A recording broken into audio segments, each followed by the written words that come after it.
kayong lahat. Gusto kong samantalahin yung pagkakataon na birthday ko na pasalamatan kayong lahat. Pero, bago yan, siyempre gusto ko pasalamatan muna yung Panginoon sa lahat ng blessings niya sa akin ngayong taon na to, no? Kasi ngayong taon na to, no, grabe yung blessing sa akin. Kasi yung mga nakaraang taon, grabe yung struggles, mga Lods. Grabe.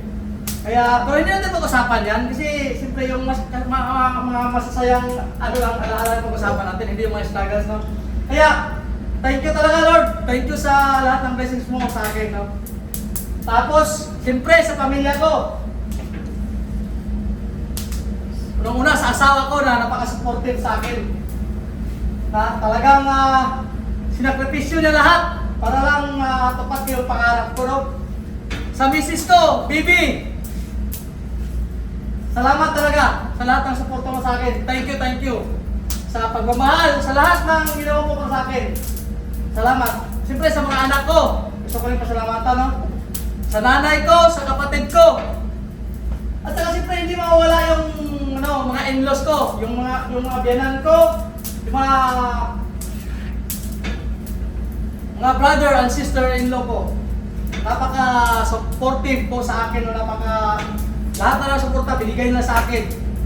Pagmamahal. So thank you sa lahat ng mga in-laws ko. Sa mga relatives, friends, mga cousin-in-laws, lahat ng kakilala ko. Salamat sa inyong lahat. Siyempre mga Lods, kayong lahat. Mga top fan, mga viewers, followers, subscribers. Ano pa ba yung mga verse na yan? Mga sharers, no? Kahit mga kahit mga viewers lang, okay na sa akin yun. Lalo na sa mga followers ko at saka top fan. Salamat sa inyong lahat, mga Lods.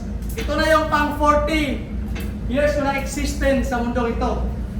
Mas lalong sumigla at lalong sumaya yung buhay ko na andyan kayo. Kung walang sawang suporta nyo sa akin. Kanta lang din ako ng kanta, mga Lods, dahil sa inyo, no? Hindi naman talaga ako totoong singer, mga Lods. Singer-singiran lang. Hindi ko in-expect na tatangkilikin nyo yung mga kanta ko, mga Lods, no? Kasi sa Pilipinas, sa mga Pinoy, ang dami pong magaling kumanta, mga Lods. Kahit dyan sa mga gilid-gilid lang, mga Lods. Kahit dyan sa mga videokihan, mga Lods. Ang daming magaling. Napakadaming magaling. Kaya sobrang na-appreciate ko na napansin niyo yung kanta ko, no? Kahit naman hindi ako gano'n kagaling, hindi naman gano'n kaganda yung boses ko. So siyempre, pinipilit kong kantahin yung mga request nyo para mapasaya ko kayong lahat. Kaya, salamat sa lahat, mga Lods! Mabuhay tayong lahat! Happy birthday to me! Invited kayo dito. Dito kami sa latitude 34 degrees. Ano ba yung longitude yan sa? Para maiksi mga Lods, sa gitna ng Pacific Ocean. Kung makapunta kayo dito, invited kayo lahat. Alam ko hindi ka kasya sa atin sa dami kong mga taga-suporta. Pero sige na mga Lods, invited kayo, punta kayo dito mamaya sa birthday party ko. September 16, 2024. Kaya, 40 na ako mga Lods. They said, life begins at 40. Kaya, umpisahan natin yung buhay ko mga Lods. Oh!